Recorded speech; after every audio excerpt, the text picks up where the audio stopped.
Grace and peace to you. The thoughts I'm offering today are about Saint Teresa of Avila,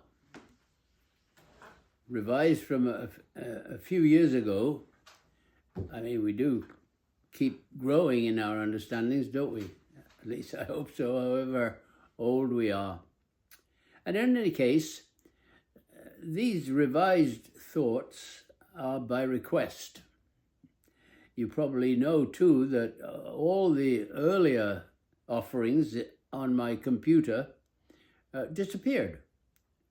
So if any of you want a fresh look at an old subject, don't hesitate to ask.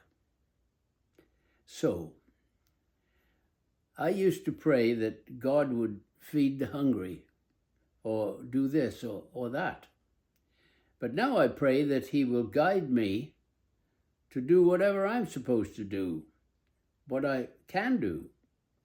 I used to pray for answers, but now I pray for strength. I used to believe that prayer changes things, but now I know that prayer changes us, and we change things. Those aren't my words. I wish they were. They're what first drew me, though, to Saint Teresa. They're her understanding of what it means to be a Christian. Her commitment to Christ's work is beyond question. So what we might best ask is, what could her kind of faith do for us? Let's recall some of her biography. She was born in the Balkans in 1910, baptized Anhedza, we might say Agnes, the third daughter of a quite humble embroiderer, a widow, a Christian who shared door to door what she had with the poor of their community. Agnes, from childhood, helped her mother in this, absorbing its meaning. That is, Christian faith involves serving those who need. It's clear who brought Agnes to Jesus. From an early age, the beautiful influence of her mother helped shape this Christ-like young disciple. As they'd walk from one desperate home to another, offering help, you can imagine her mother sharing gentle, Christly truths with her little girl. When she was 12, Agnes began to feel called to serve God as a nun. Though becoming one would mean giving up her beloved family and the chance to marry and have children, she struggled with it through her teen years, all the while devoting herself to helping her mother in those endless works of charity. At 17, she did become a nun of the Loreto order. Never saw her mother or sisters again. Eventually, she became Sister Teresa and volunteered to teach in Calcutta, one of the poorest communities in the world.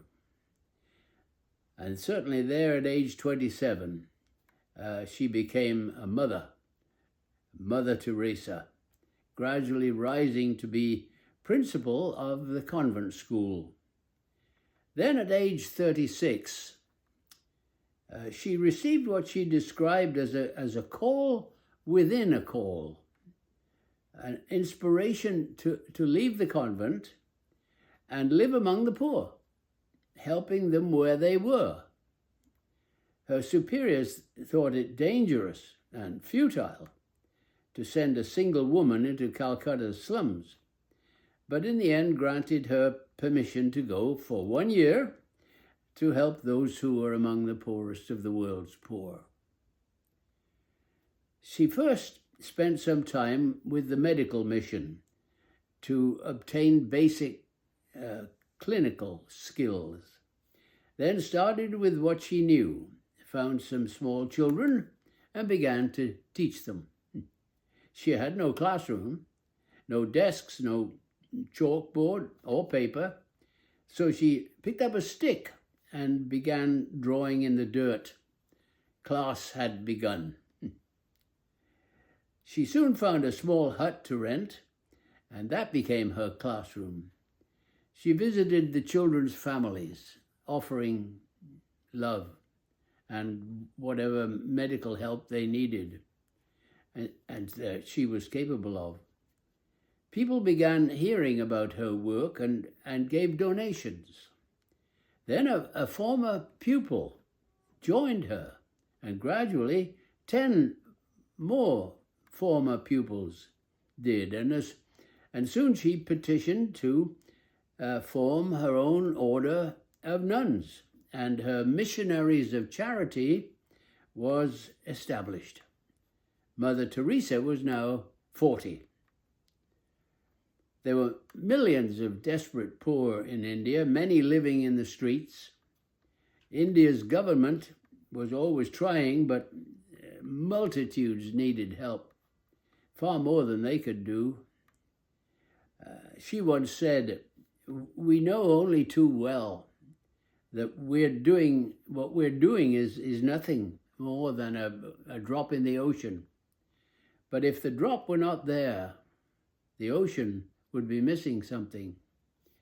She opened a home for the dying called the Place of the Immaculate Heart, where each day nuns would gather dying people from the streets, bathe and feed them, then give them a chance to die with dignity among people of faith who cared.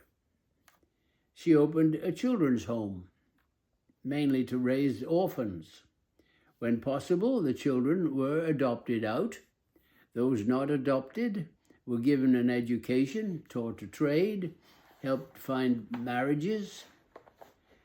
Leprosy infected many of India's slum dwellers. Its victims, and part of the horror of it was that the victims were often ostracized, even by their own families. So she devised ways to help educate people about leprosy and set up mobile clinics to care for lepers near their homes. In the mid-60s, she established the Place of Peace, where lepers could live and work. Soon she established similar houses of help in other Indian cities and gradually all over the world at an amazing rate. And so did worldwide recognition with many honors, including the Nobel Peace Prize in 1979. But she wouldn't take credit for accomplishments, saying that at best she might be thought of, this is beautiful, she might be thought of as a pencil in the hand of God, writing his love letter to the world through works of love.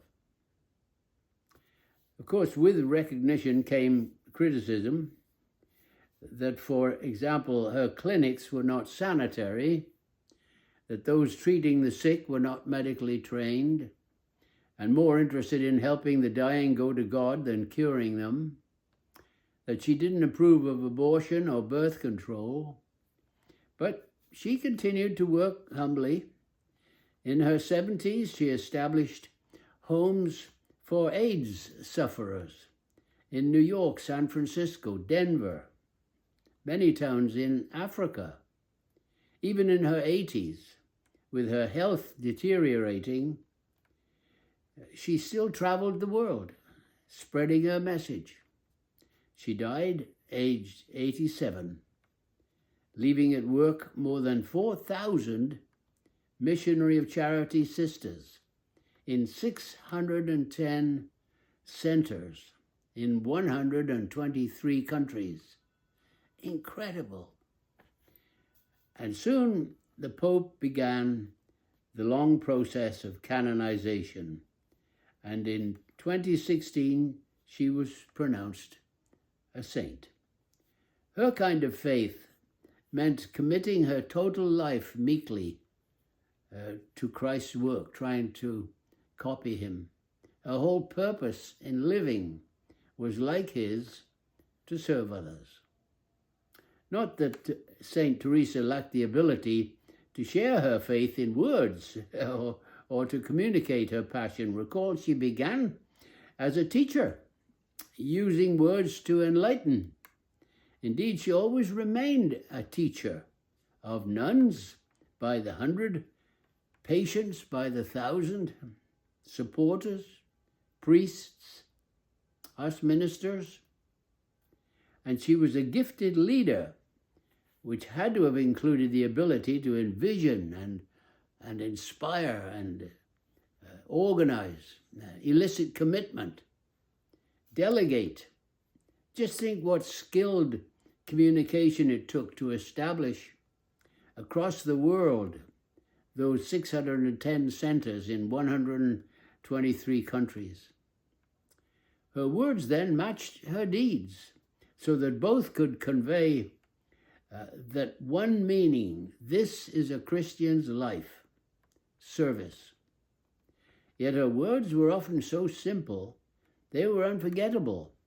Or if you're like me, liable to have senior moments and forget things, you grab a pen and paper and you listen and you write it down. Listen then. If you have no peace, it's because we've forgotten that we belong to each other. If you judge people, you have no time to love them. That could be from the Sermon on the Mount, couldn't it? Don't you feel the Spirit of Jesus breathing through her words? Not all of us can do great things, but we can all do small things with great love. If you can't feed 100 people, then feed just one. I'm not sure exactly what heaven will be like, but I know that when we die and it comes time for God to judge us, he won't ask, how many good things have you done in your life? Rather, he'll ask, how much love did you put into what you did? It would have been a wonderful privilege to meet Mother Teresa. They say this frail-looking little lady with a severely bent body could move mountains such that people who were desperately poor or powerfully rich and of whatever race or faith responded wholeheartedly to her meek, invincible dedication. India's Prime Minister Nehru, a Hindu, had a break in his voice when he told her he needed her as much as the poor did.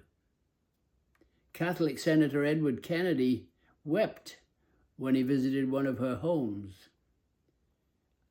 Archbishop of Canterbury, Runcie, admitted that meeting her was the most humbling and uplifting experience of his life. That's how people felt in her presence.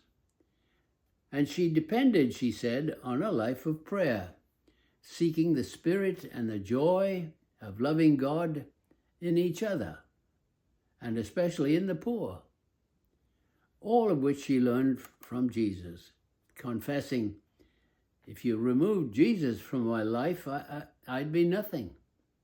She believed in a God who not only dwelt among us back then, in the year zero, she believed in a God who is with us now, who dwells in every human being. So we must love everyone. Here's a beautiful example from when she was a young novice, fresh in India. A man came to her carrying a bundle with what seemed to be two dry twigs sticking out. They were the emaciated legs of a little boy, weak and dying. The man asked if she would take him, or if not, he must leave him to the jackals. She said, "My heart froze. Poor child, totally blind. With much love, I take the little one into my arms, fold him in my apron, and tell the man the child has found a second mother." Indeed, Mother Teresa. What incredible results she achieved in those mere 30-odd years. But she wasn't always successful, sadly. Here's one occasion when she failed. Yet even in her failure, you can feel the love of Jesus. It was early 1990.